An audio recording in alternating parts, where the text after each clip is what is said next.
ल आज हामी पढ्न गइरहेको विषयवस्तु भनेको नेपालको संविधान है। नेपालको संविधान सुरु गरौँ। नेपालको संविधान।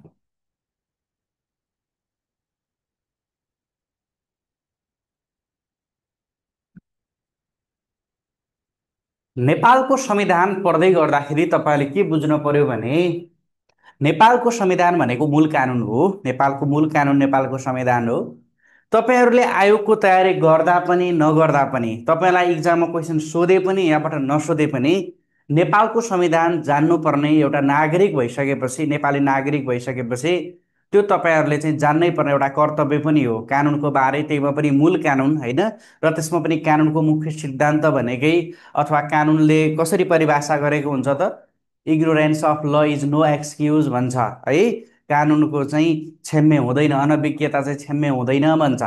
त्यो कारणले गर्दा त्यहीमा पनि अब मूल कानुन भनेको संविधान हो। संविधानको बारेमा बुझ्नु जान्नु भनेको एउटा नागरिक भइसकेपछि त्यो तपाईँहरूको कर्तव्य पनि हो। संविधानमा के कुराहरू उल्लेख गरेको छ र आफ्नो संविधानको बारेमा, र यसै गरेर हामी यही सेरोफेरोमा रहेर नेपालको संविधान, कन्स्टिट्युसन अफ नेपालको बारेमा हामी के गर्छौँ, अध्ययन गर्छौँ। र तपाईँहरूलाई चाहिँ अब के बुझ्न पर्यो भने नेपालको संविधान चाहिँ प्राविधिक धारातर्फका साथीहरू हुनुहुन्छ, टेक्निकल तर्फका प्राविधिक तर्फका साथीहरू हुनुहुन्छ, अथवा चाहिँ यो टिएससी सेकेन्डरी लेभलको साथीहरू हुनुहुन्छ, सेकेन्डरी लेभल। अनि यसै गरेर चाहिँ प्रिटेस्ट इक्जाम दिने साथीहरू हुनुहुन्छ भने तपाईँहरूलाई चाहिँ भाग एकदेखि भाग पाँचसम्म र यसै गरेर चाहिँ 9वटा अनुसूचीहरू पढ भनेको छ है। 9वटा अनुसूची पढ भनेको छ। यो अतिरिक्त अरू नासु, खरिदार, अफिसर है, नासु, खरिदार, अफिसर, अनि विभिन्न प्रदेशको फिफ्थ, सिक्स्थ, सेभेन, फोर्थ र अन्य सबै अफिसर लेभलको इक्जाम दिने साथीहरूका लागि है, अफिसर लेभलको इक्जाम दिने साथीहरूका लागि पुरा संविधान पढ्नुपर्छ तपाईँहरूले है। तर पुरा संविधान पढ्नुपर्छ। पाठ्यक्रममा तपाईँहरूलाई आधारित सबै संविधान पढ्न पर्यो। तर यो pre test, TSC secondary level र प्राविधिक तर्फका साथीहरू, टेक्निकल तर्फका साथीहरू पनि तपाईँहरूले चाहिँ नेपालको संविधान 2-3 दिन मात्रै एक्स्ट्रा हो, धेरै एक्स्ट्रा जाँदैन। तपाईँहरूको बढीमा गयो भने 2 दिन एक्स्ट्रा पढ्न पर्ने हो।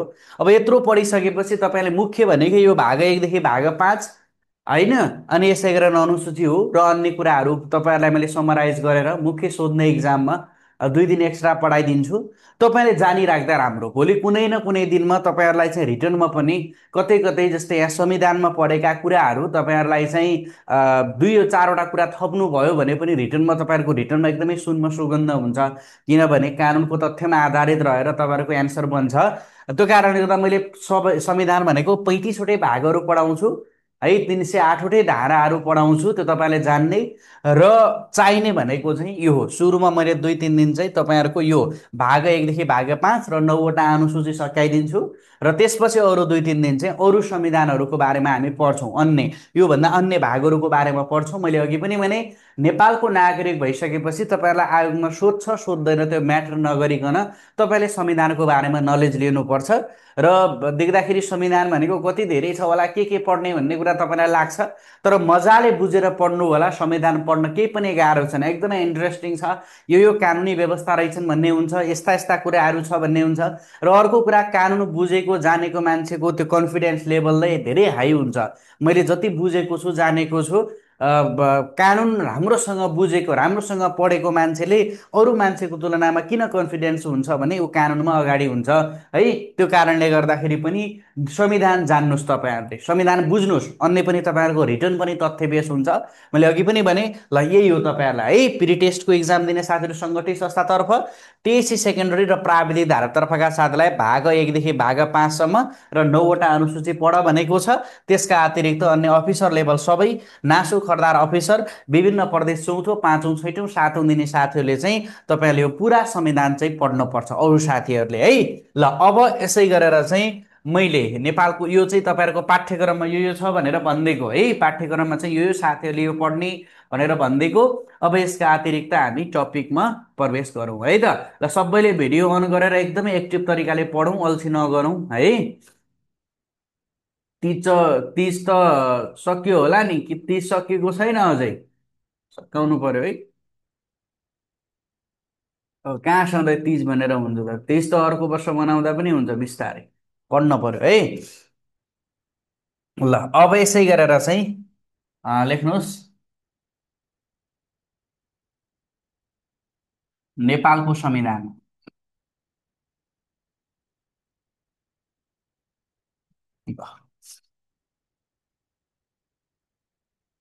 विक्रम सम्वत 2072 भाद्र 30 गते, भाद्र 30 गते संविधान सभाको संविधान सभाको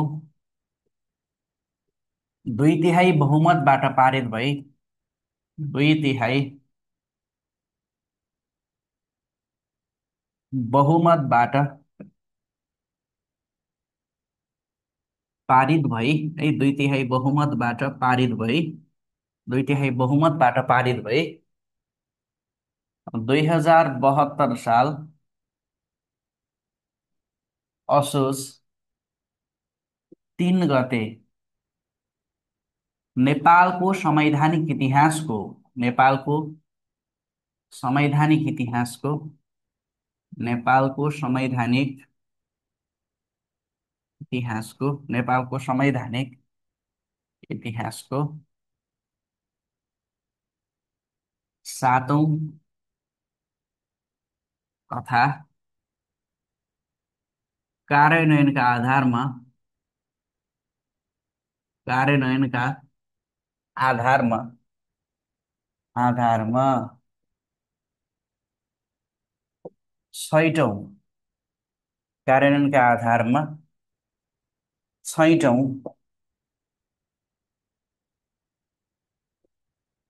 छैटौं लिखित संविधान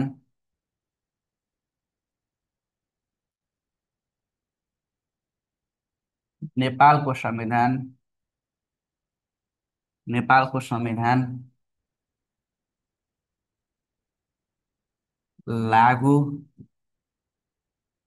जारी है,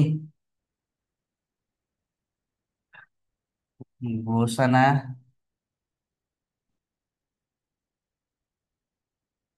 पारित, राजपत्रमा प्रकाशित,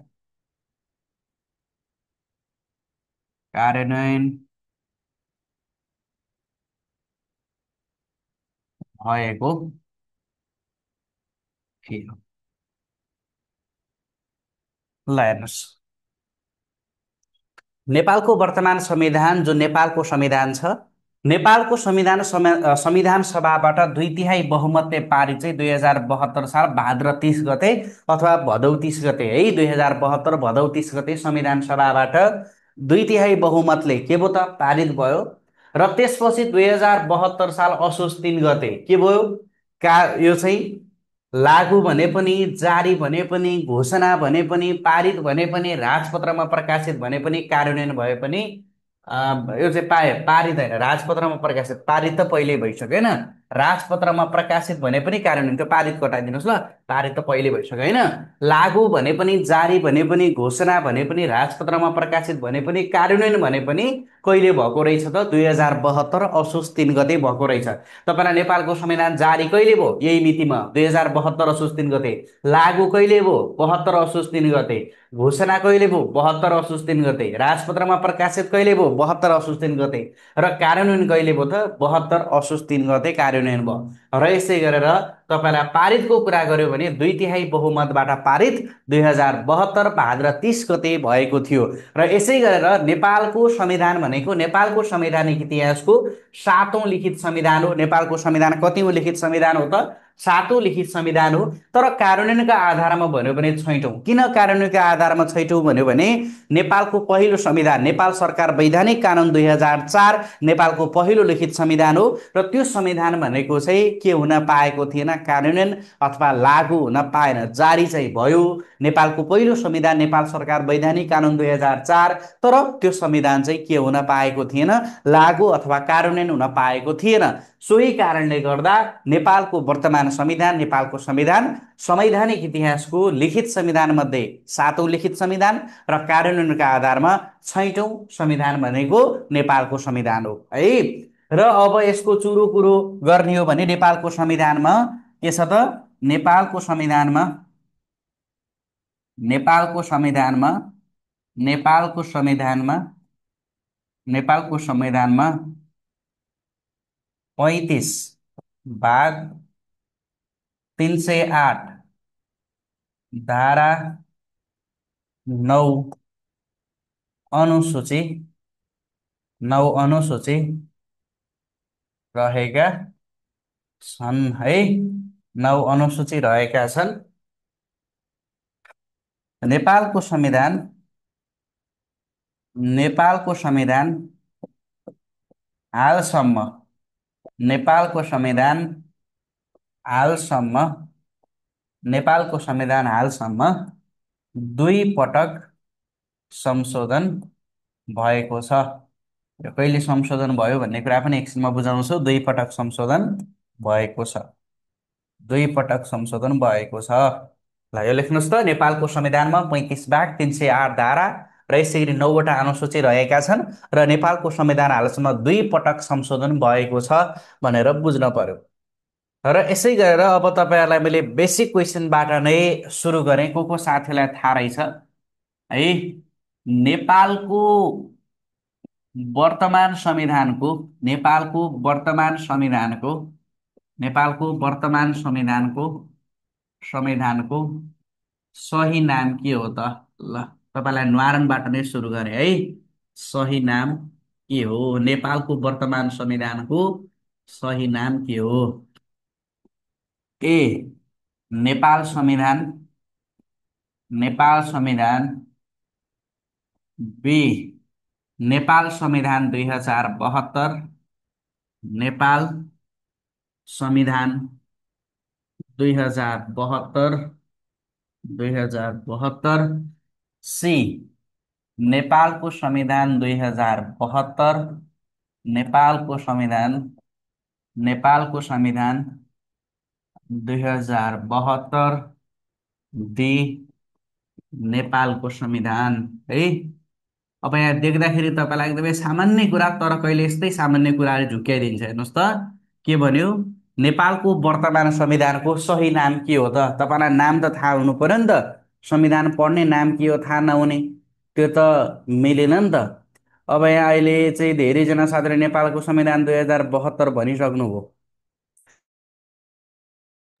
अधिकांश साथीहरूले नेपालको संविधान 2072।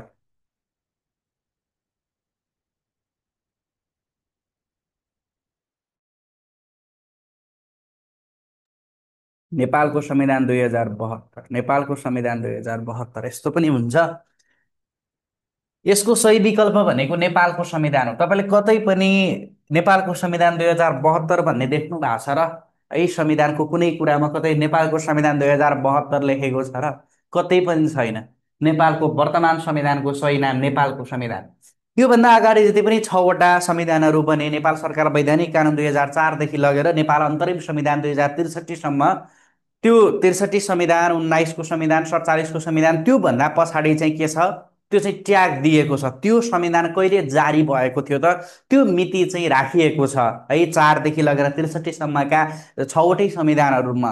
तर नेपालको वर्तमान संविधानमा यो चाहिँ यसरी कहिले जारी भयो त, त्यो मितिको चाहिँ के गरिएको छैन, त्यो मितिलाई समावेश गरिएको छैन।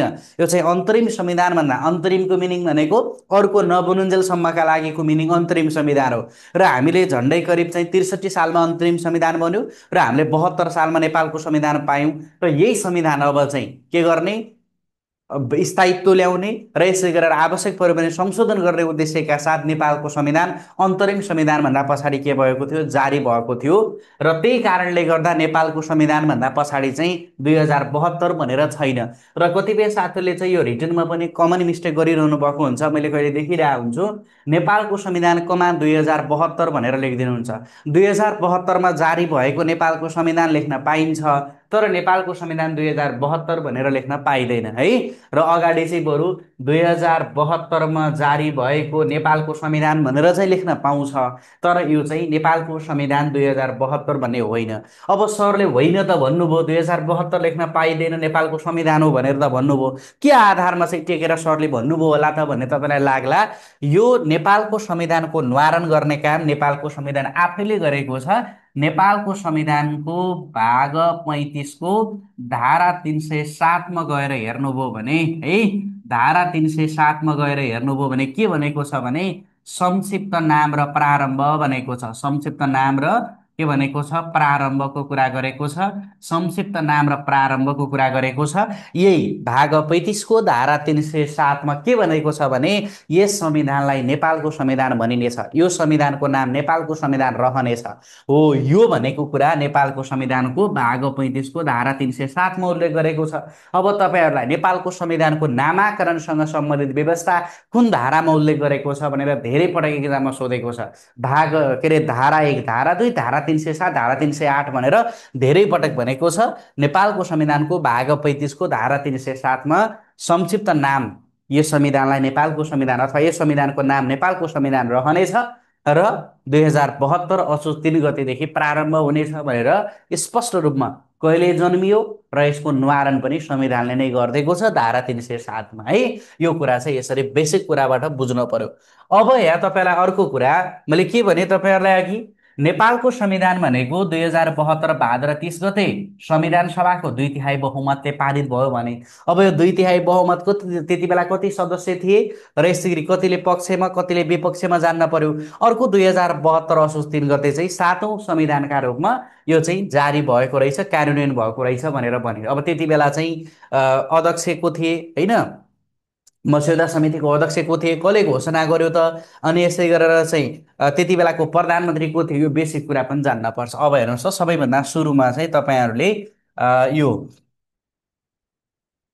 के भन्छ, यो कतिवटाले चाहिँ पक्षमा कतिले विपक्षमा, यो गत वर्ष कोशी प्रदेश प्रासलाई सोधेको थियो। अब हेर्नुहोस् त, संविधान जारी हुँदाका बखत है, संविधान जारी हुँदाका बखत, संविधान जारी हुँदाका बखत, संविधान जारी हुँदाका बखत, बखत भनेको बेला भने है, संविधान जारी हुँदाका बखत जम्मा संविधान सभाका सदस्य कतिजना थिए, संविधान सभाका सदस्य जम्मा संविधान सभाका सदस्य भनेको चाहिँ कतिजना थिए त, 598 जना थिए, 598 जना। त्यति बेला चाहिँ 601 संसद हुन्थे, 601 जना संसद मध्ये एकजना राष्ट्रपति बनिसकेका थिए भने 2 जनाको संसद पद निलम्बित अवस्थामा थियो। र त्यति बेला जम्मा संविधान सभाका सदस्य 598 जना थिए। 601 भनेको त्यति बेला जम्मा चाहिँ संविधान सभाका सदस्यहरू हुन्थे र त्यति बेला चाहिँ 598 जना थिए, अरू चाहिँ निलम्बित र राष्ट्रपतिबाट 3 जना थिए। र यो संविधान सभाका 598 जना सदस्य रहेछन् र त्यसका अतिरिक्त 507 जना, हेर्नुहोस् त, 507 जना, अनि यसै गरेर 25 जना र यसै गरेर 537 जना, यो कुरा बुझ्नु पर्यो। अब यो भनेको के हो त, पछि चाहिँ केही संसदहरूले चाहिँ आफ्नो हस्ताक्षर फेरबदल गरे, त्यो कारणले गर्दा तपाईँहरूको एक्ज्याक्ट न्युमेरिकल मिल्दैन। र यदि तपाईँहरूलाई चाहिँ कति संसदले पक्षमा मतदान गरेका थिए भनेर सोध्यो भने पक्षमा मतदान गरेका है, नेपालको संविधानमा पक्षमा मतदान गरेका संसदहरू 507 जना थिए। 25 जना विपक्षमा मतदान, विपक्षमा मतदान गरेका, विपक्षमा मतदान गरेका संसदहरू कतिजना थिए त, 25 जना थिए। र यसै गरेर जम्मा मतदान अथवा जम्मा हस्ताक्षर, जम्मा हस्ताक्षर है, जम्मा हस्ताक्षर अथवा मतदान, पक्षमा हस्ताक्षर गरे अथवा पक्षमा मतदान गर्ने 507, विपक्षमा 25 र 537 जना भनेको जम्मा, अथवा नेपालको संविधान जारी हुँदा कतिजना संसद अथवा कतिजना सदस्यहरूले चाहिँ हस्ताक्षर गरेका थिए भनेर सोध्यो भने 537 जना र 598 जना भनेको चाहिँ जम्मा रहेछन्। र यसै गरेर तपाईँले के बुझ्नु पर्यो भने यसमा चाहिँ पछि केही संसदहरूले चाहिँ हस्ताक्षर अभियान नै बहिष्कार गरेका थिए यो संविधानमा, र यति कतिले चाहिँ पछि फेरबदल गरे, आफ्नो हस्ताक्षर परिवर्तन गरे। त्यो कारणले गर्दा तपाईँलाई के भनेको छ ठ्याक्कै यही लेख्ने। कति सदस्य थिए? 598 जना। कतिले हस्ताक्षर गरे? 537 जना। कतिले पक्षमा गरे भनेका थिए भनेर सोध्यो 507 जना। र कति सदस्यले विपक्षमा चाहिँ सहभागी जनाएका थिए त, हस्ताक्षर गरेका थिए त भनेर सोध्यो भने 25 जना। तपाईँलाई जे सोधेको छ त्यहीमा टिक लगाउने। र संविधान जारी हुँदा, संविधान सुरुमा संविधान घोषणा गर्ने, संविधान घोषणा गर्ने भनेको चाहिँ को त? नेपालको संविधान कसले घोषणा गरेको थियो? तत्कालीन राष्ट्रपति डाक्टर रामवरण यादव, है, डाक्टर रामवरण यादवले चाहिँ घोषणा गरेका थिए। घोषणा गर्ने अनि प्रमाणित गर्ने को त? नेपालको संविधान प्रमाणित गर्ने तत्कालीन सभामुख सुभाष चन्द्र नेवाङ, है, सुभाष नेवाङ भन्छ, सुभाष नेवाङ। यो चाहिँ तत्कालीन सभामुख सुभाष नेवाङ चाहिँ प्रमाणित गरेका थियो। ब्राकेटमा तपाईँहरूले तत्कालीन सभामुख भनेर लेख्दा हुन्छ। तत्कालीन सभामुख, है, तत्कालीन सभामुख भनेको चाहिँ को थिए? सुभाष नेवाङ थिए र यिनले नै प्रमाणित गरे। डाक्टर रामवरण यादव भनेको तत्कालीन राष्ट्रपति थिए। तत्कालीन राष्ट्रपति, तत्कालीन राष्ट्रपति डाक्टर रामवरण यादवले नेपालको संविधान घोषणा गरेका थिए। र तत्कालीन प्रधानमन्त्री सुशील कोइराला थिए। तत्कालीन प्रधानमन्त्री, नेपालको संविधान जारी हुँदा तत्कालीन प्रधानमन्त्री को थिए त? सुशील कोइराला थिए। सुशील कोइराला, सुशील कोइराला थिए। र नेपालको संविधानको मस्यौदा समितिका अध्यक्ष को थिए त? मस्यौदा समितिका अध्यक्ष, मस्यौदा समितिका अध्यक्ष, है, मस्यौदा समितिका अध्यक्ष को थिए भनेर सोध्यो भने कृष्ण प्रसाद सिटौला थिए। कृष्ण प्रसाद सिटौला, कृष्ण प्रसाद सिटौला भनेको यो मस्यौदा समितिका अध्यक्ष, है। नेपालको संविधान जारी हुँदा नेपालको संविधानको मस्यौदा समितिका अध्यक्ष को थिए त? नेपालको संविधानको मस्यौदा समितिको अध्यक्ष कृष्ण प्रसाद सिटौला थिए। सिटौला थिए, है, सिटौला थिए। अनि यसै गरेर चाहिँ कृष्ण प्रसाद सिटौला थिए।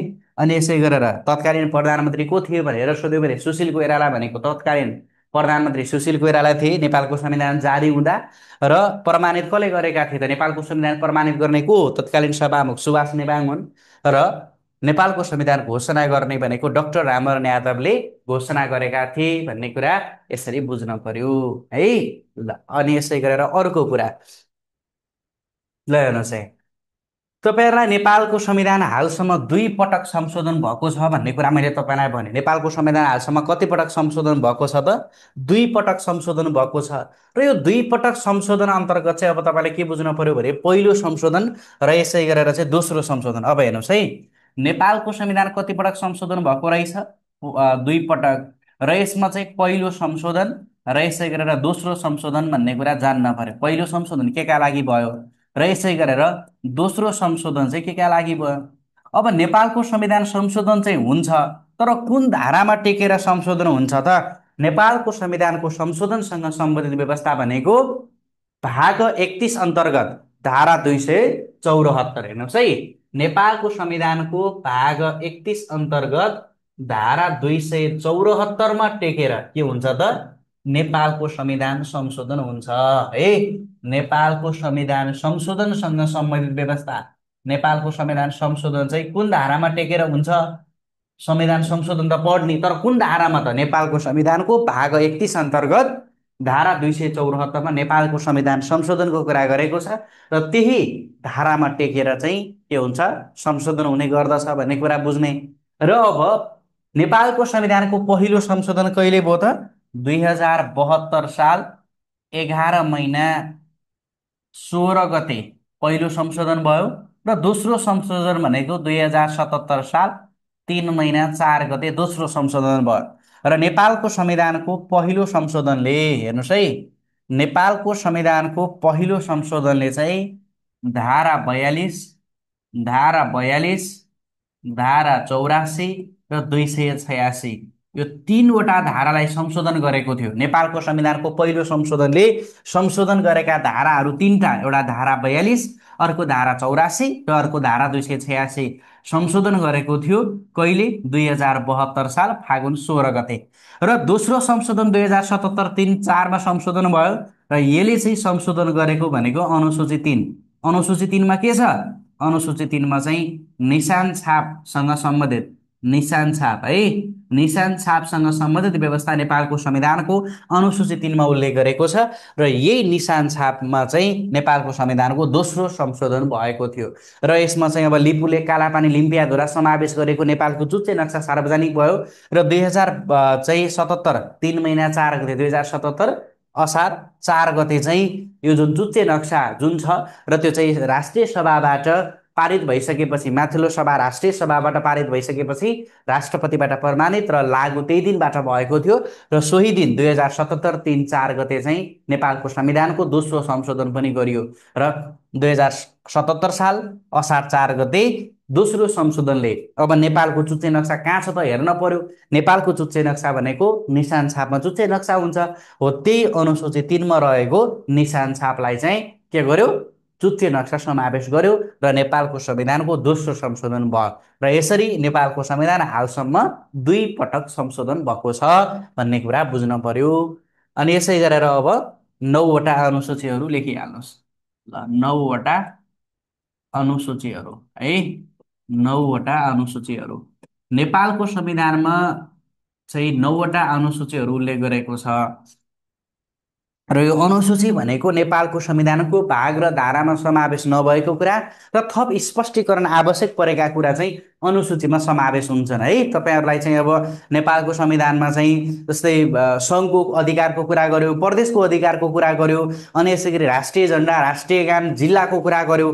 तर थप स्पष्टीकरणका लागि कुन प्रदेशमा कुन जिल्ला हुन्छ त, राष्ट्रिय गानसँग सम्बन्धित व्यवस्था के छ, नेपालको राष्ट्रिय गान के हुने, कति शब्दको हुने, अनि यसै गरेर नेपालको चाहिँ राष्ट्रिय झन्डाका चाहिँ कोणहरू कति हुने त, सूर्यका कोण कति हुने, चन्द्रका कोण कति हुने, थप कुन आकारमा बनाउने, कसरी बनाउने नेपालको चाहिँ झन्डा होइन, निशान छापमा के कुराहरू समावेश गर्ने, अनि यसै गरी हामीले अधिकारको कुरा गरेका छौँ। सङ्घलाई कुन अधिकार दिने, प्रदेशलाई कुन अधिकार दिने, स्थानीय तहलाई कुन अधिकार दिने, के चाहिँ साझा अधिकार, के एकल अधिकारको कल्पना गरिएको छ र त्यो थप स्पष्टीकरण आवश्यक परेको कारणले गर्दा ती कुराहरूलाई चाहिँ अनुसूचीमा समावेश गरिएको हुन्छ। अब जस अन्तर्गत चाहिँ तपाईँहरूले 9वटा अनुसूची जान्नका लागि यति जान्नुहोस्। एउटा झग छज जान्ने, के जान्ने त, झग छज जान्न पर्यो। अर्को भनेको चाहिँ तपाईँहरूले अधिकारको सूची जान्न पर्यो है, झग छज र अधिकारको सूची जान्नु पर्यो, झग छज र अधिकारको सूची। अब यस अन्तर्गत चाहिँ यो पढ्नु पर्यो तपाईँले 9वटा अनुसूचीमा। झग छज भनेको के हो त? झग छज भनेको झबाट झन्डा, राष्ट्रिय झन्डा है, राष्ट्रिय झन्डा भनेको चाहिँ झ राष्ट्रिय झन्डा है। अनि यसै गरी ग भनेको राष्ट्रिय गान, यसै गरेर अर्को भनेको के भयो त? राष्ट्रिय गान। अनि त्यसपछि छ निशान छाप, निशान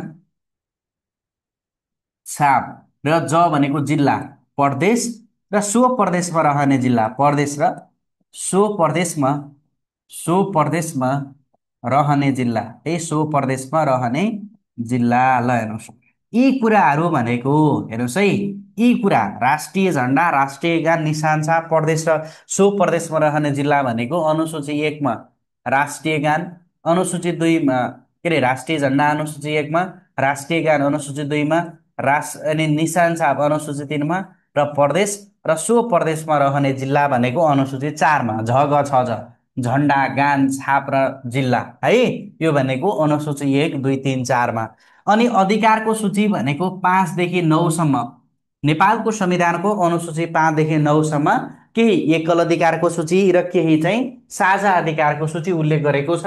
र जस अन्तर्गत चाहिँ तपाईँले के बुझ्न पर्यो भने, अब यसलाई चाहिँ मैले तपाईँलाई बाजे बजै छोरो नाति बुहारी भन्छु। सबभन्दा माथि टपको सम्झिनका लागि बाजे भनेको सङ्घ, त्यसपछि बजै भनेको प्रदेश होइन, अनि यसै गरेर चाहिँ बाजे बजेको साझा प्रोडक्ट छोरो, अनि त्यसपछि चाहिँ सबभन्दा अन्तिममा के अरे नाति भयो होइन, त्यो भनेको स्थानीय तह, र भनेको चाहिँ बुहारी, बुहारी भनेको सङ्घको पनि साझा अनि यसै गरी प्रदेशको पनि साझा, स्थानीयको पनि साझा, अन्तिममा बुहारी। होइन, यसरी चाहिँ तपाईँले सम्झिने तरिका चाहिँ। अब सबभन्दा सुरुमा चाहिँ सङ्घको अधिकारको सूची है, सङ्घको अधिकारको सूची। अनि त्यसपछि प्रदेशको अधिकारको सूची है, प्रदेशको अधिकारको सूची। अनि सङ्घ र प्रदेशको साझा छोरो प्रोडक्ट है, सङ्घ र प्रदेशको साझा है, बाजे बजे मिल्यो भने बल्ल साझा भयो। अनि अन्तिममा आउँछ स्थानीय सानो, स्थानीय चाहिँ छोरो है, स्थानीय स्थानीय। अनि यसै गरेर चाहिँ अनि सबैको साझा बुहारी, सङ्घ प्रदेशको साझा सबैको, सङ्घ प्रदेश, सङ्घ प्रदेश र स्थानीय तह, अथवा तिनवटै तहको साझा भनेर लेखौँ न, होइन, बुझिहाल्नु त तपाईँहरूले। तिनवटै तहको साझा है, तिनवटै तहको, तिनवटै तह भनेको सङ्घ प्रदेश र स्थानीय तह, तिनवटै तहको साझा।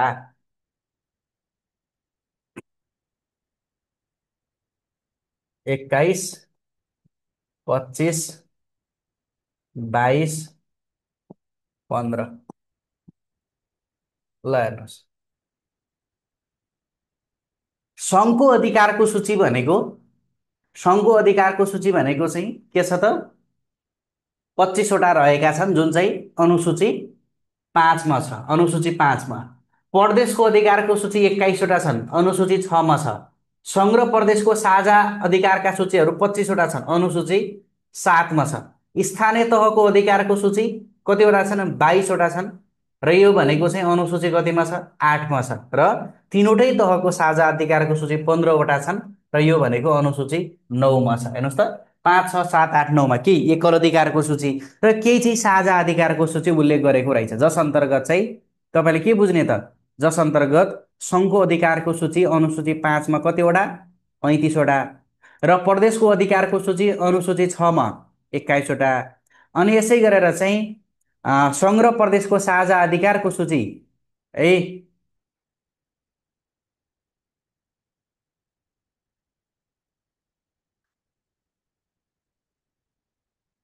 यो कुरा गरेको छ होइन। ल अब यसमा तपाईँहरूलाई चाहिँ कहिलेकाहीँ देखाएका मध्ये चाहिँ कुन चाहिँ के भन्छ, देखाएका मध्ये कुन चाहिँ यो जुन अधिकारको सूची, अथवा देखाएका मध्ये चाहिँ कुन प्रदेशको अधिकार हो, कुन स्थानीय तहको अधिकार हो, कुन सङ्घको अधिकार हो भन्छ, एक एक गरेर घोक्न भएन। तपाईँले यो रिटर्नमा पनि काम लाग्छ, रिटर्नमा पनि पढ्नु भएको छ होला होइन। र यहाँ तपाईँहरूलाई चाहिँ अब नेपालको संविधान हेर्नु पर्दाखेरि है, अब तपाईँहरूले चाहिँ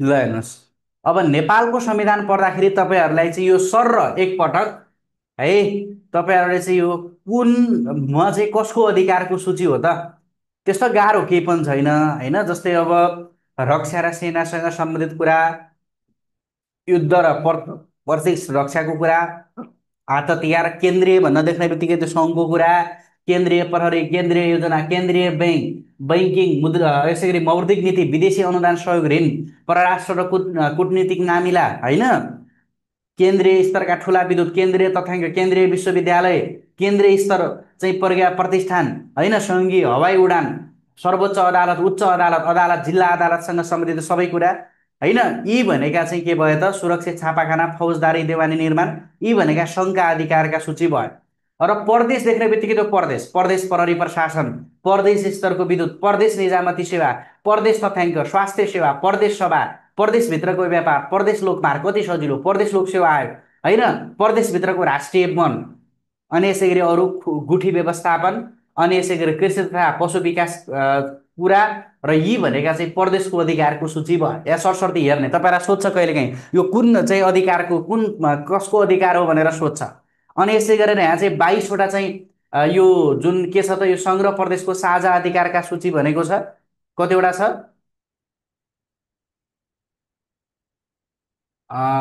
यो चाहिँ 25वटा, सङ्घ र प्रदेशको साझा 25वटा, स्थानीय 22 होइन। अनि सङ्घ र प्रदेशको साझा अधिकारको सूची कतिवटा छ त, यहाँ चाहिँ 25वटा छ। अब यो 25वटा हेर्न पर्यो के पर्छन् भनेर। अब धेरैचोटि सोधेको स्थानीय तहको अधिकारको सूची नगर प्रहरी, सहकारी संस्था होइन, अनि यो स्थानीय कर, सम्पत्ति कर, कर बहाल कर, घर जग्गा शुल्क, सवारी साधन कर, यो कर स्थानीय कर, यो चाहिँ सबै स्थानीय तह। स्थानीय सेवाको व्यवस्थापन, स्थानीयको चाहिँ अधिकारको सूची, आधारभूत स्वास्थ्य र सरसफाइ, आधारभूत र माध्यमिक शिक्षा है, यो कुरा बुझ्ने। अनि यसै गरेर अब यो चाहिँ यस्ता कुराले कहिले काहीँ झुक्क्याइदिन्छ है। तपाईँलाई शिक्षा मात्रै भन्यो भने शिक्षा भनेको तिनवटै तहको साझा अधिकारको सूची हो। अनुसूची 9 सङ्घ प्रदेश र स्थानीय तहको अधिकारको साझा सूचीमा शिक्षा राखेको छ। अनि यसै गरेर चाहिँ यो तर आधारभूत र माध्यमिक शिक्षा भन्ने बित्तिकै फेरि के हुन्छ त, आधारभूत र माध्यमिक शिक्षा भनेको फेरि स्थानीय तहको अधिकारको सूचीमा जान्छ। अनि फेरि अर्को तपाईँहरूलाई चाहिँ यहाँ अर्को के शिक्षा, यो चाहिँ विश्वविद्यालय, प्रदेश स्तरको विश्वविद्यालय अथवा तपाईँहरूलाई चाहिँ प्रदेश विश्वविद्यालय उच्च शिक्षाको कुरा गर्यो भने प्रदेशको अधिकारको सूची हो। उच्च शिक्षा कसको अधिकारको सूचीभित्र पर्छ? प्रदेशको अधिकारको सूचीभित्र पर्छ। र यसै गरेर चाहिँ यो केन्द्रीय अथवा चाहिँ तपाईँलाई विश्वविद्यालयको कुरा गर्यो भने फेरि यो सङ्घको अधिकारको सूची हो है। सङ्घको अधिकारको सूची अन्तर्गत चाहिँ विश्वविद्यालयको कुरा सङ्घको अधिकारको सूचीभित्र पर्छ, केन्द्रीय विश्वविद्यालय होइन, केन्द्रीय स्तरका चाहिँ कुराहरू यो चाहिँ फेरि सङ्घको अधिकारको भित्र पर्छ। यसरी चाहिँ तपाईँले बुझ्ने। र मैले अनुसूची 9को कुरा गर्दै थिएँ, तिनवटै तहको साझा अधिकारको सूची। अब जस्तै यो जुन स्वास्थ्य, कृषि, शिक्षा, सहकारी, खेलकुद, विद्युत, खानेपानी, सिँचाइ, अनि सेवा शुल्क है, वन जङ्गल, खाद्य तथा खनिज, विपद व्यवस्थापन, सामाजिक सुरक्षा, गरिबी निवारण, यी भनेका चाहिँ के भयो त, यी चाहिँ तिनवटै तहका साझा अधिकारका सूची। अनुसूची 9 सङ्घ प्रदेश र स्थानीय तहका साझा अधिकारका सूची 15वटा उल्लेख गरेको छ। यसरी तपाईँहरूलाई चाहिँ सोद्धाखेरि यहाँबाट चाहिँ कुन चाहिँ अधिकारको सूचीभित्र पर्दैन अथवा देखाएका मध्ये कुन चाहिँ अधिकारको सूची हो त, आधारभूत शिक्षा भनेर सोधिदिनु तपाईँहरूलाई। आधारभूत तथा माध्यमिक शिक्षा कुन तहको अधिकारको सूचीभित्र पर्छ भनिदिन्छ होइन। केन्द्रीय विश्वविद्यालय कुन चाहिँ तहको अधिकारको सूचीभित्र पर्छ भन्छ। यसरी चाहिँ तपाईँहरूले बुझ्ने है। ल यो चाहिँ सरस्वती त्योमा चाहिँ हेर्नु होला। यो चाहिँ 9वटा अनुसूचीहरू यसरी उल्लेख गरेको छ भन्ने कुरा बुझ्ने है।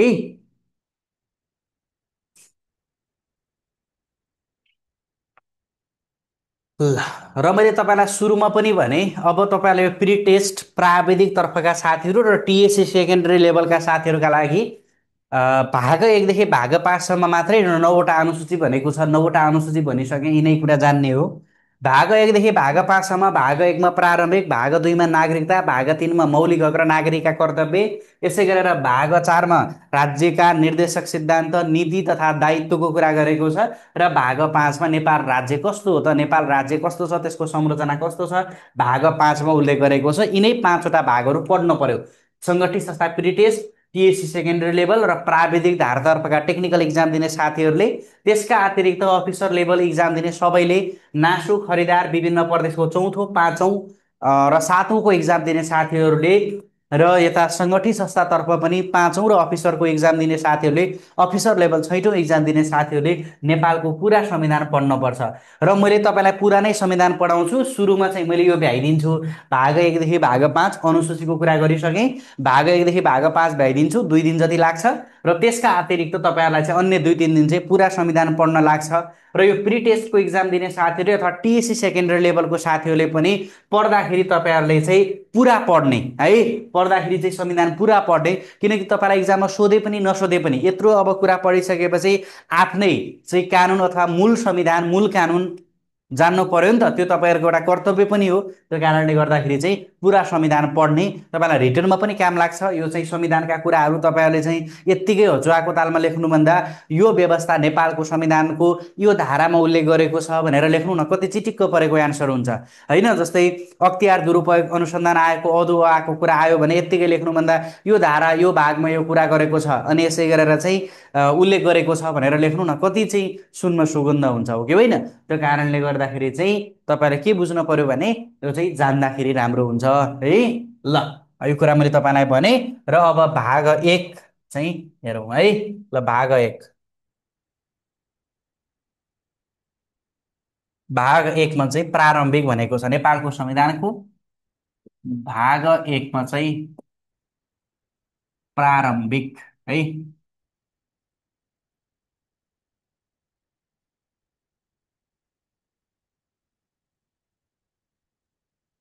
ल नेपालको संविधानको भाग 1 मा के भनेको रहेछ, प्रारम्भिक भनेर भनेको रहेछ है। अब यसलाई पनि क्वेसनबाट नै सुरु गर्छु ल। सरी। नेपालको संविधानको नेपालको संविधानको पालना गर्नुपर्ने, नेपालको संविधानको पालना गर्नुपर्ने, नेपालको संविधानको पालना गर्नुपर्ने प्रत्येक डडरको कर्तव्य हो है। प्रत्येक डडरको कर्तव्य हो, प्रत्येक डडरको कर्तव्य हो, नेपालको संविधान पालना गर्नुपर्ने प्रत्येक डडरको कर्तव्य हो। ए नेपाली जनता, बी नागरिक, सी सर्वसाधारण, सर्वसाधारण है, सर्वसाधारण, डी व्यक्ति। नेपालको संविधान पालना गर्नुपर्ने प्रत्येक डडरको कर्तव्य हो। अर्को यहाँ चाहिँ तपाईँलाई अहिले च्याट आएर ऊ हुन्छ, रोक्नुहोस् है, म एकैछिन यहाँ च्याट चाहिँ इभ्रिवारमा गराइदिन्छु, के गर्न झ्या हुन्छ हेर्न। ल एभ्रिवानमा च्याट गर्दा हुन्छ है, यहाँ एक एक गर्दै हेर्न गाह्रो हुन्छ कि। थोरै भए त केही हुन्न, अब यत्रो म्यासेज गर्नुहुन्छ नि त। ल अब यसै गरेर चाहिँ अर्को, नेपाल सङ्घीय, अथवा चाहिँ यो कुरा गरौँ, नेपाल धर्मनिरपेक्ष मुलुक हो। धर्म निरपेक्ष मुलुक हो, नेपाल धर्मनिरपेक्ष मुलुक हो, नेपाल धर्मनिरपेक्ष मुलुक हो, मुलुक हो होइन, नेपाल धर्मनिरपेक्ष मुलुक हो। यो कुरा कुन धारामा उल्लेख गरेको छ है, कुन धारामा उल्लेख छ, कुन धारामा उल्लेख छ है, यो कुन धारामा उल्लेख छ। ए धारा 1, बी धारा 2, सी धारा 3, डी धारा 4। अर्को क्वेसन, नेपाल कस्तो मुलुक हो त, नेपाल कस्तो मुलुक हो, यो धेरै पटक सोधेको छ यो पनि, नेपाल कस्तो मुलुक हो त, नेपाल कस्तो मुलुक हो, नेपाल कस्तो मुलुक हो भन्ने कुरा बुझ्नु पर्यो, नेपाल चाहिँ कस्तो मुलुक हो अथवा कस्तो राज्य हो। ए सङ्घीय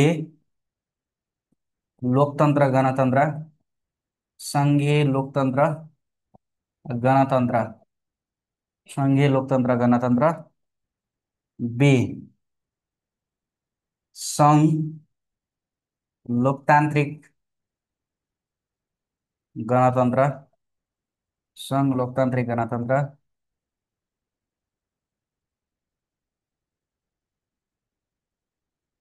सङ्घीय लोकतान्त्रिक गणतन्त्र, डी सङ्घीय लोकतान्त्रिक गणतन्त्रात्मक, लोकतान्त्रिक गणतन्त्रात्मक। नेपाल कस्तो मुलुक हो त, सङ्घीय लोकतन्त्र गणतन्त्र मुलुक हो कि है, अथवा नेपाल कस्तो राज्य हो, नेपाललाई चाहिँ कस्तो राज्यका रूपमा चाहिँ नेपालको संविधानले उल्लेख गरेको छ, सङ्घीय लोकतान्त्रिक गणतन्त्र, सङ्घ लोकतान्त्रिक गणतन्त्र, सङ्घीय लोकतान्त्रिक गणतन्त्र, सङ्घीय लोकतान्त्रिक गणतन्त्रात्मक मुलुक है, कस्तो हो त मुलुक नेपाल। अनि अर्को क्वेसन लेख्नुहोस्, नेपालको नेपालको संविधान अनुसार, नेपालको संविधान अनुसार, नेपालको संविधान अनुसार, नेपालको संविधान अनुसार नेपालको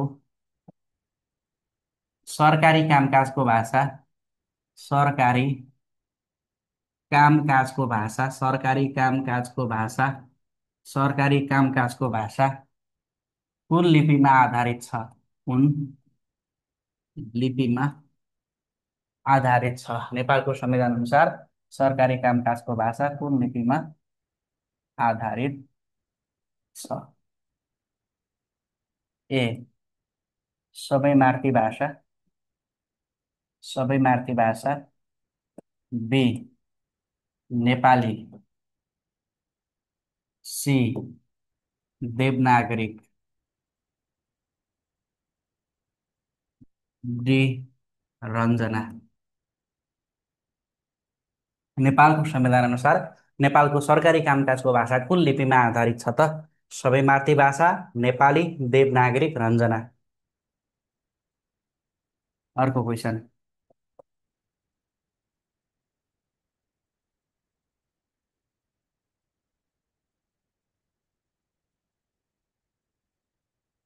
ल,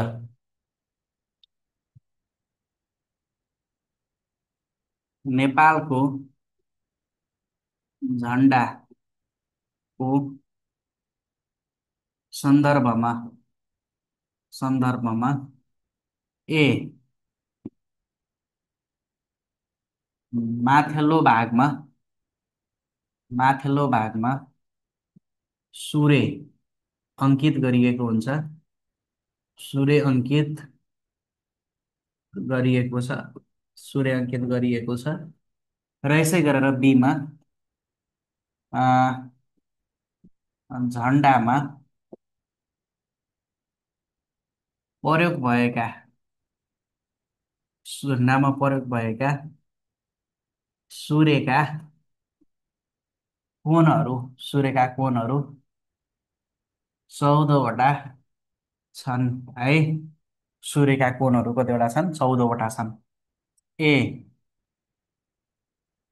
ए मात्र ठिक। बी बी मात्र ठिक। सी दुवै ठिक। डी दुवै बेठिक।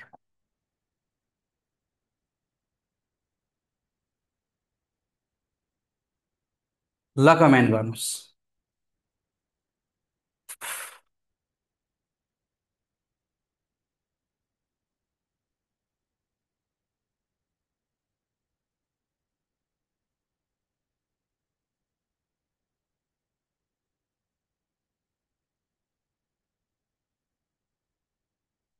इनफ छ दिनेशजी है, इनफ छ। त्यो तपाईँहरूले चाहिँ भन्नै पर्दैन, इनफ छ। र यसै गरेर चाहिँ अझै डिटेलका लागि तपाईँले नोट पनि दिएको छ त, बुक लिइराख्नु पर्दैन। त्यस्तो अवस्था छ भने बुक लिँदा हाम्रो तपाईँलाई नै बुझ्न सजिलो हुने हो दिनेश दाहालजी। यदि छैन भने सर नमस्कार, पढ्ने मात्रै हो कि प्रावि खुल्ने पनि हो? यदि स्नातकले प्रावि भन्यो भने त्यो त स्नातकले प्रावि दिन पाउने भनिसकेपछि त त्यो त तपाईँहरूको याक्ट आएको भोलिपल्टबाटै लागु हुन्छ। एकचोटि पाउँछु कि भन्ने आश नगर्दा हुन्छ है। याक्ट आएको 7 वर्ष जसरी पनि याक्ट आउँछ तपाईँहरूको अब छिट्टै। त्यो कारणले गर्दाखेरि चाहिँ अब के हुन्छ भन्ने कुरा चाहिँ अहिले भन्न सकिँदैन, किनकि राष्ट्रिय सभा चाहिँ लगायत अन्य पछि पनि संशोधन हुन्छन् होइन। तर चाहिँ यदि आयो भने त्यो चाहिँ तत्काल लागु हुने हो। ल अब एकैछिन यता ध्यान केन्द्रित गर्नुहोस्। अब के ध्यान केन्द्रित गर्न पर्यो भने यहाँ चाहिँ मैले तपाईँलाई क्वेसनबाटै अलिकति बुझाउन सजिलो हुन्छ भनेर यहाँ राखेको छु। अब हेर्नुहोस् त, यहाँ तपाईँलाई सबभन्दा सुरुमा के भनेको छ? नेपालको संविधान पालना गर्नुपर्ने प्रत्येक डडरको कर्तव्य हुनेछ। यो नेपालको संविधानको चाहिँ धारा 1 है, भाग 1 अन्तर्गत धारा 1मा चाहिँ के भनेको छ भने मूल कानुनको कुरा गरेको छ। नेपालको संविधानको मूल कानुनमा चाहिँ के भनेको छ त? नेपालको संविधानको भाग 1को धारा 1मा चाहिँ नेपालको संविधान भनेको मूल कानुन हुनेछ। मूल कानुनसँग सम्बन्धित व्यवस्था कुन धारामा छ? धारा 1मा छ। र यो संविधानमा बाँझिने कानुनहरू बाँझिएको हदसम्म अमान्य हुनेछन् भनेर यही धारा 1मा भनेको छ। लेख्नुहोस्, संविधानमा बाँझिने कानुनहरू है, संविधानमा बाँझिने कानुनहरू, संविधानमा बाँझिने कानुनहरू कानुनहरू बाँझिएको हदसम्म है, बाँझिएको हदसम्म अमान्य हुनेछन् भनेको छ। यो भनेको के हो त? यसको मिनिङ के? अमान्य हुनेछन्। यसको मिनिङ भनेको चाहिँ नेपालको संविधानमा बाँझिन आउने कानुनहरू अथवा मिल्न आउने अन्य कानुनहरू यदि बाँझियो भने त्यो कानुन के हुन्छ, अमान्य हुन्छ अथवा मान्य हुँदैन भन्ने कुरा नेपालको संविधानको धारा 1 मूल कानुनमै भनेको छ। र यही संविधानमा यही धारामा के भनेको छ भने नेपालको संविधान पालना गर्नुपर्ने प्रत्येक व्यक्तिको कर्तव्य हुनेछ भनेर नेपालको संविधानको पहिलो धारामा नै उल्लेख गरेको छ। अब तपाईँलाई लाग्ला सर नागरिक हुनुपर्ने होइन र कसरी नागरिक नभएर व्यक्ति भयो भन्ने कुरा लाग्ला। नेपालको संविधान पालना गर्नुपर्ने चाहे त्यो नेपाली नागरिक होस् चाहे त्यो गैर नेपाली नागरिक होस् त्यो सबैले पालना गर्नुपर्छ है। अब नागरिक मात्रै भन्यो भने त्यो मिनिङ के हुन्छ भने नेपाली नागरिकले मात्रै त्यो चाहिँ के गर्नुपर्छ, पालना गर्नुपर्छ। अरू विदेशबाट चाहिँ जुनसुकै चाहिँ विदेशी आयो नागरिक आयो भने त्यो संविधान चाहिँ पालना नगर्दा पनि हुन्छ भन्ने मिनिङ जान्छ। तपाईँले कतै सुन्नु भएको छ मलेसियातिर, साउदीतिर, दुबईतिर जहाँ चाहिँ मृत्युदण्डको कानुन प्रावधान छ, कानुनी प्रावधान अझै पनि छ, त्यस्ता देशहरूमा नेपाली नागरिकलाई चाहिँ मृत्युदण्डको सजाय सुनाइयो भन्ने सुन्नु भएको छ कहिले न्युजमा? तर नेपालको संविधानले के कल्पना गरेको छ? नेपालको संविधानको धारा 16मा सम्मानपूर्वक बाँच्न पाउने हकमा के भनेको छ त? मृत्युदण्डको सजाय दिने गरी कानुन बनाइने छैन भनेको छ कि छैन? तर त्यो नागरिकलाई किन चाहिँ मृत्युदण्डको सजाय सुनाइयो त? किन? त्यो नागरिक चाहिँ त्यो देशमा प्रवेश गरिसकेपछि उसले त्यो देशको कानुन मान्नुपर्छ। त्यही कारणले गर्दाखेरि उसलाई चाहिँ मृत्युदण्डको सजाय सुनाइयो। त्यस्तै गरेर नेपालको सीमा क्षेत्रमा प्रवेश गरिसकेपछि चाहे त्यो नेपाली नागरिक होस् चाहे त्यो विदेशी नागरिक होस् अथवा गैर नेपाली नागरिक होस् उसले चाहिँ नेपालको संविधान मान्नुपर्छ, पालना गर्नुपर्छ। हो त्यही कारणले गर्दा नेपालको संविधान पालना गर्नुपर्ने प्रत्येक व्यक्तिको कर्तव्य हुन्छ। यो नेपालको संविधानको धारा 1 मा उल्लेख गरेको छ। अब यही क्वेसनलाई नेपालको संविधान अनुसार सार्वभौम सत्ता र राजकीय सत्ता डडरमा निहित छ भनेर सोध्यो भने के भन्नुहुन्छ? नेपालको संविधान अनुसार नेपालको संविधान अनुसार नेपालको संविधान अनुसार सार्वभौम सत्ता र राजकीय सत्ता, सार्वभौम सत्ता, सार्वभौम सत्ता अथवा चाहिँ राजकीय सत्ता है, राजकीय सत्ता डडमा निहित छ भनेर भन्यो है, डडमा निहित छ। अब हेर्नुहोस् नेपालको संविधानमा सार्वभौम सत्ता र राजकीय सत्ता डडमा निहित छ। अब यो भन्यो भने तपाईँलाई के भन्ने त? यस अप्सन यही है, अप्सन चाहिँ यही। ल हेर्नुहोस् अप्सन चाहिँ एबिसिडी यही। यो चाहिँ नेपालको संविधानको धारा 2 मा छ। नेपालको संविधानको धारा 2 मा सार्वभौम सत्ता र राजकीय सत्ता भनेको छ। सार्वभौम सत्ता र राजकीय सत्ता है, सार्वभौम सत्ता र राजकीय सत्तासँग सम्बन्धित व्यवस्था नेपालको संविधानको धारा 2 मा उल्लेख गरेको छ। र नेपालको संविधानको धारा 2 मा सार्वभौम सत्ता र राजकीय सत्तामा के भनेको छ? नेपालको सार्वभौम सत्ता र राजकीय सत्ता चाहिँ कोमा निहित हुनेछ त? के अरे नेपाली जनतामा निहित हुनेछ भनेको छ। अब यो नेपाली जनता भनेर लेख्नुहोस्। नेपालको सार्वभौम सत्ता र राजकीय सत्ता नेपाली जनता र सार्वभौम सत्ता र यसै गरेर चाहिँ राजकीय सत्ताको प्रयोग कसरी हुन्छ? मन्त्रीमण्डलले चाहे अनुसार भनेस् है, मन्त्रीमण्डल अनुसार, राष्ट्रपतिले चाहे अनुसार, संविधान अनुसार, जनताले चाहे बमोजिम। ल कसरी हुन्छ ल भन्नुहोस्? सार्वभौम सत्ता र राजकीय सत्ताको चाहिँ प्रयोग कसरी हुन्छ? अप्सन नम्बर ए राष्ट्रपतिले चाहे अनुसार, अप्सन नम्बर बी मन्त्री परिषदले चाहे अनुसार, अप्सन नम्बर सी संविधानको व्यवस्था भए अनुसार, अप्सन नम्बर डी जनताको चाहना अनुसार। कसरी हुन्छ यो सोध्यो भने यसको प्रयोग सार्वभौम सत्ता र राजकीय सत्ताको प्रयोग भनेको संविधानको व्यवस्था अनुसार हुन्छ है, संविधानको व्यवस्था अनुसार हुन्छ है, संविधानको व्यवस्था अनुसार हुन्छ है त। फेरि यो के अनुसार हुन्छ? संविधानको व्यवस्था अनुसार चाहिँ सार्वभौम सत्ता र राजकीय सत्ताको प्रयोग हुन्छ भन्ने कुरा बुझ्नु पर्यो। यो नेपालको संविधानको धारा 2 मा उल्लेख भएको रहेछ। संविधानको व्यवस्था, संविधानमा के व्यवस्था छ? नेपाली जनता अनुसार हुँदैन। संविधानले व्यवस्था जे व्यवस्था गराएको छ त्यही अनुसार हुन्छ, चाहना अनुसार हुने होइन है। ल अब अर्को कुरा हेर्नुहोस्। नेपाल धर्मनिरपेक्ष मुलुक हो यो कुन धारामा उल्लेख गरेको छ त? यो भनेको नेपालको संविधानको धारा 4 मा नेपाल राज्यसँग सम्बन्धित व्यवस्था गरेर के भनेको छ? नेपालको संविधानको चाहिँ धारा 4 ले नेपाल राज्य भनेको छ है। धारा 4 मा के भनेको छ त? नेपाल राज्यको कुरा गरेको छ। नेपालको संविधानको धारा 4 मा नेपाल राज्य भनेको छ र त्यही नेपाल राज्यमा नेपाल भनेको सार्वभौम चाहिँ सत्ता अथवा चाहिँ स्वतन्त्रता, यसै गरेर चाहिँ अविभाज्य सार्वभौम सत्ता सम्पन्न होइन, धर्मनिरपेक्ष समावेशी, लोकतन्त्रात्मक, समाजवाद उन्मुख, सङ्घीय लोकतान्त्रिक गणतन्त्र मुलुक हो भनेको छ। त्यो कारणले गर्दा नेपाल धर्मनिरपेक्ष मुलुक हो भन्ने कुरा नेपालको संविधानको धारा 4मा उल्लेख गरेको छ र सोही धारामा नेपाल सङ्घीय लोकतान्त्रिक गणतन्त्रात्मक मुलुक हो भनेको छ। अथवा नेपाल कस्तो राज्य हो भनेर सोध्यो भने सङ्घीय लोकतान्त्रिक गणतन्त्रात्मक, गणतन्त्र आत्मसात गरेको, लोकतन्त्र आत्मसात गरेको र सङ्घीयताको अवधारणा आत्मसात गरेको मुलुक भनेको नेपाल हो। सङ्घीयता भनेको चाहिँ दुई वा दुईभन्दा बढी सरकार भन्ने हुन्छ सङ्घीयताको मिनिङ। नेपालको सङ्घ, प्रदेश र स्थानीय तहका आफ्नै अधिकार दिइएको छ त्यहाँ चाहिँ, होइन? र यसै गरी अधिकारलाई विकेन्द्रीकरण गरिएको छ। एउटैलाई सङ्घलाई मात्रै छैन, नेपालले सङ्घीयता आत्मसात गरिएको छ। र नेपाल भनेको कस्तो मुलुक हो त? लोकतन्त्र र गणतन्त्र आत्मसात गरेको लोकतान्त्रिक गणतन्त्रात्मक मुलुक हो। यो भनेको नेपालको संविधानको धारा 4मा स्पष्टसँग भनेको छ। नेपाल स्वतन्त्र, यसै गरेर अविभाज्य, सार्वभौम सत्ता सम्पन्न अनि धर्मनिरपेक्ष, समावेशी, लोकतन्त्रात्मक, समाजवाद उन्मुख, सङ्घीय लोकतान्त्रिक गणतन्त्रात्मक मुलुक हो भनेर चाहिँ नेपालको संविधानको धारा 4मा उल्लेख गरेको छ। नेपाल चाहिँ सङ्घीय लोकतान्त्रिक गणतन्त्रात्मक मुलुक हो भने धर्मनिरपेक्ष मुलुक धारा 4मा। नेपाल राज्य कस्तो हो त भन्ने कुरा चाहिँ धारा 4मा छ है। र अर्को हेर्नुहोस्, नेपालको संविधान अनुसार नेपालको सरकारी कामकाजको भाषा कुन लिपिमा आधारित छ? सबै मातृभाषा, नेपाली भाषा, देवनागरिक भाषा र रञ्जना लिपि। अब हेर्नुहोस् त, तपाईँले के बुझ्न पर्यो भने यसमा चाहिँ नेपालको संविधानमा चाहिँ अफिसियल ल्याङ्ग्वेज, र अर्को language of nations. Official language अथवा यसलाई चाहिँ हामी नेपालीमा सरकारी कामकाजको भाषा भन्छौँ है। सरकारी कामकाजको भाषा, सरकारी कामकाजको भाषा है, सरकारी कामकाजको भाषालाई चाहिँ अफिसियल ल्याङ्ग्वेज भन्छ, सरकारी कामकाजको भाषा। र यो भनेको नेपालको संविधानको धारा 7मा उल्लेख गरेको छ। सरकारी कामकाजको भाषासँग सम्बन्धित व्यवस्था नेपालको संविधानको कुन धारामा छ? धारा 7मा छ। ल्याङ्ग्वेज अफ नेसन अथवा यसलाई नेपालीमा चाहिँ राष्ट्रभाषा भन्छ। के भन्छ? राष्ट्रभाषा भन्छ।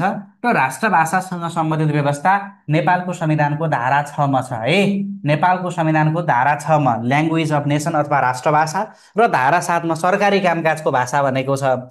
र जस अन्तर्गत अब तपाईँले के बुझ्न पर्यो भने सरकारी कामकाजको भाषा भनेको देवनागरिक लिपिमा लेखिएको, देवनागरिक लिपिमा लेखिएको नेपाली भाषा, देवनागरिक लिपिमा लेखिएको, देवनागरिक लिपिमा लेखिएको, देवनागरिक लिपिमा लेखिएको नेपाली भाषा, लेखिएको नेपाली भाषा भनेको सरकारी कामकाजको भाषा हो, जुन नेपालको संविधानको धारा 7मा उल्लेख गरेको छ।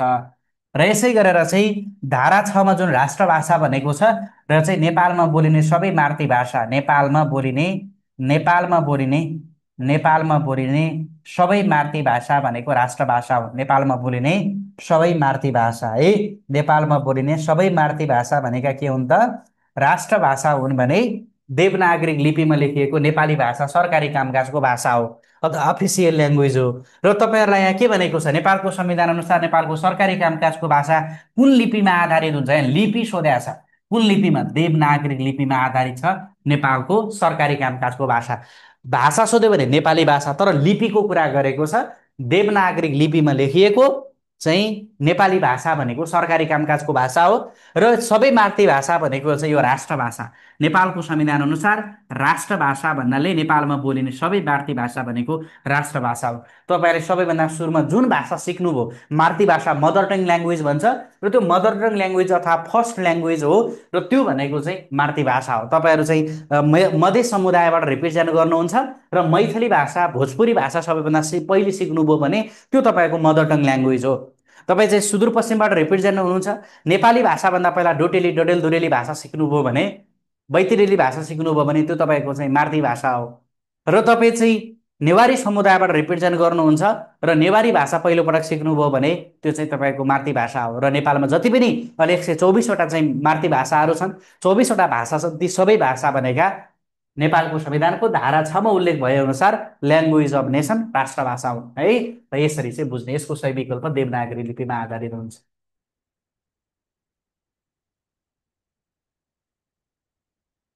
ल अर्को प्रश्न, नेपालको झन्डाको सन्दर्भमा तपाईँहरूलाई चाहिँ यहाँ दुईवटा कथनहरू दिएको छ। दुईवटा कथनहरूमा अब तपाईँहरूले चाहिँ यो एबिसिडी अथवा चाहिँ कुन ठिक छ कुन ठिक छैन हेर्न पर्यो।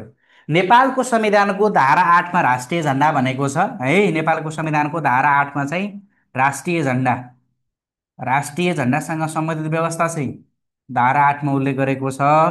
र यसै गरेर धारा 9मा चाहिँ के भनेको छ भने जति पनि अन्य निशान छाप लगायतका राष्ट्रिय गान लगायतका अन्य है राष्ट्रिय गान राष्ट्रिय गानसँग सम्बन्धित व्यवस्था अनि राष्ट्रिय चिन्ह है राष्ट्रिय चिन्हसँग सम्बन्धित व्यवस्था होइन, राष्ट्रिय गान राष्ट्रिय चिन्ह अनि यसै गरेर चाहिँ अन्य निशान छापसँग सम्बन्धित व्यवस्था धारा 9मा छ। निशान छाप है, यो चाहिँ निशान छाप के भनेको छ, अनुसूची 3 अनुसार निशान छापको व्यवस्था हुनेछ। अनुसूची 2 बमोजिम भन्दैको छ, त्यही कुरालाई अनुसूचीमा क्लियरिफाई गरेको छ। राष्ट्रिय गानसँग सम्बन्धित व्यवस्था अनुसूची 2मा उल्लेख भए अनुसार भनेको छ। केमा उल्लेख गरेको छ त, यो चाहिँ धारा 9मा भनेको छ र धारा 8मा चाहिँ राष्ट्रिय झन्डा। तपाईँहरूलाई चाहिँ नेपालको राष्ट्रिय चाहिँ पंक्षी भनेको के हो त, डाँफे हो। राष्ट्रिय जनावर भनेको गाई हो। राष्ट्रिय रङ भनेको सिम्रिक हो। राष्ट्रिय फुल भनेको लालीगुराँस हो। यो त सबैलाई थाहा छ। राष्ट्रिय फुल लालीगुराँस, राष्ट्रिय रङ सिम्रिक, राष्ट्रिय जनावर गाई, राष्ट्रिय चाहिँ पंक्षी डाँफे केमा उल्लेख गरेको छ त, यही धारा 9मा चाहिँ राष्ट्रिय चिन्हमा उल्लेख गरेको छ। तपाईँलाई यही सोधिन्छ नेपालको संविधानको चाहिँ कुन धारा अनुसार नेपालको राष्ट्रिय जनावर गाई हो भनिदिन्छ। के भन्ने, धारा 9 अनुसार चाहिँ राष्ट्रिय जनावर गाई हो, राष्ट्रिय चिन्हको उल्लेख गरेको छ। र धारा 8मा राष्ट्रिय झन्डामा के भनेको छ भने जुन सिमरिक रङको भुइँ र गाढा निलो रङको चाहिँ किनारा, दुईवटा रङको प्रयोग गरेको छ। एउटा भनेको सिमरिक र गाढा निलो है, सिमरिक र गाढा निलो, सिमरिक र गाढा निलो, सिमरिक र गाढा निलो यो भनेको नेपालको चाहिँ राष्ट्रिय झन्डामा प्रयोग भएका कलरहरू हुन्। र जस अन्तर्गत चाहिँ त्रिकोणयुक्त जुन राष्ट्रिय झन्डा छ र विश्वकै पहिलो एक मात्र झन्डा हो नेपालको झन्डा, ट्रायङ्गल सेपको छ, त्यो नेपालको हो। र जस अन्तर्गत चाहिँ खुप्रे चन्द्रमा भनेको चाहिँ के छ त, माथिल्लो भागमा होइन, खुप्रे चाहिँ चन्द्रमा छ अनि यसै गरेर चाहिँ तल्लो भागमा चाहिँ के छ त, सूर्य छ है। यो कुरा बुझ्न पर्यो। अब नेपालको झन्डामा चाहिँ खुप्रे चन्द्रमा यो भनेको चाहिँ माथिल्लो भागमा छ, माथिल्लो भागमा र यसै गरेर चाहिँ सूर्य भनेको चाहिँ तल्लो भागमा रहेको छ। त्यो कारणमा के भन्यो, माथिल्लो भागमा सूर्य अङ्कित गरिएको छ, माथिल्लो भागमा चन्द्रमा छ नेपालको झन्डामा है, सूर्य छैन, सूर्य भनेको तल्लो भागमा हो। र त्यसमा चाहिँ चन्द्रमाको सन्दर्भमा कुरा गर्ने हो भने चाहिँ चन्द्रमामा कतिवटा छ त, 8वटा कोण छ होइन, र बिचमा चाहिँ 16 है, बिचमा 16, बिचमा 16 र 8 कोण, 8 कोण युक्त भनेको चाहिँ चन्द्रमामा।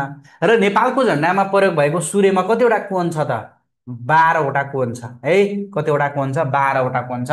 चन्द्रमामा बिचमा 16 गरेर 8वटा कोण युक्त चाहिँ खुर्पे है, खुर्पे चन्द्रमा, खुर्पे है, खुर्पे चन्द्रमाको उल्लेख गरेको छ, खुर्पे चन्द्रमा। र सूर्य भनेको चाहिँ 12वटा कोणयुक्त रहेको छ नेपालको झन्डामा, 12 कोणयुक्त सूर्यमा चाहिँ के भनेको छ त, यो चाहिँ सेतो, यो दुइटै सिमरिक गाढा निलो र अर्को सेतो पनि है, यो सेतो पनि, फेरि यो सेतो चाहिँ सूर्य र चन्द्रमा त सेतो छ नि त होइन, यसरी चाहिँ प्रयोग गरिएको छ। 3टा कलर, सरी है, ल सेतो पनि हो क्यारे।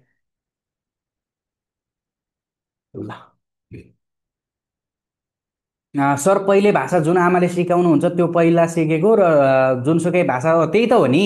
तपाईँले पहिलोपटक जुन भाषा सिक्नुभयो त्यो फर्स्ट ल्याङ्ग्वेज भनेकै मातृभाषा हो, मदर टङ ल्याङ्ग्वेज। तपाईँले चाहिँ नेपाली भाषाभन्दा पहिला नेवारी भाषा सिक्नुभयो भने त्यो तपाईँको मदर टङ ल्याङ्ग्वेज होस्, त्यो मातृभाषा हो है। यदि चाहिँ यो सुदूरपश्चिमका साथीहरू पहिला तपाईँले चाहिँ डडेलधुरेली भाषा सिक्नुभयो, डोटेली भाषा सिक्नुभयो, बैतरेली भाषा सिक्नुभयो भने त्यो तपाईँको पहिलो भाषा हो अथवा त्यो मातृभाषा हो। ठिक छ, त्यो कारणले गर्दा बी पनि के छ त, गलत छ। झन्डामा प्रयोग भएका सूर्यका कोणहरू चाहिँ 14वटा छन् भनेको छ। कतिवटा छन्, यो चाहिँ दुवै बेठिक भयो, 12वटा छ है।